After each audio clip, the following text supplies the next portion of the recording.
हे आहेत विनय कुंटे। त्यांनी मृत्यूला अगदी जवळून पाहिलंय। काही वर्षांपूर्वी रेल्वेने प्रवास करताना स्वच्छतागृहात जाताना ते दरवाजाच्या धक्क्याने बाहेर फेकले गेले। त्या गाडीने प्रवास करत असलेल्या प्रवाशाने दरवाजा उघडा ठेवला होता, त्यामुळे धावत्या गाडीत तोल जात कुंटे डब्याबाहेर फेकले गेले। समय सूचकता दाखवत त्यांनी खिडकीचा गज धरून ठेवला होता। अथक प्रयत्नानंतर डब्याच्या आत प्रवेश मिळवत त्यांनी स्वतःची सुटका केली होती। एका हाताने मी खिडकीचा गज धरलेला आणि मी पूर्ण बाहेर निघून गेलो दरवाजात। दरवाजा जोरात धडकन बंद झाला मागे। मी कसाबसा पायरीवर पाय ठेवून उभा राहिलो।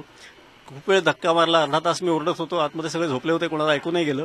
कसाबसा मी धक्का मारून उघडून आत आलो आणि पूर्ण घामानी ओलाचिंब झालेला अक्षरशः मरण मी माझ्या डोळ्यांनी पाहिलं। धावत्या रेल्वेत चढण्याचा प्रयत्न करताना अनेक प्रवाशांचा मृत्यू होतो। तसंच धावत्या गाडीत दरवाजावर मोबाईल फोनवर बोलताना तोल गेल्यानेही अनेक प्रवाशांचा मृत्यू झालाय। माहितीच्या अधिकारांतर्गत मिळालेल्या आकडेवारीनुसार 1 जानेवारी 2013 ते 25 डिसेंबर 2016 म्हणजे सुमारे 4 वर्षात 4247 प्रवाशांचा मृत्यू झालाय। नागपूर लोहमार्ग पोलीस हद्दीतील ही आकडेवारी आहे। 4247 म्हणजे फार मोठा आकडा आहे आणि या संदर्भामध्ये लोकांनी काळजी घेतली पाहिजे।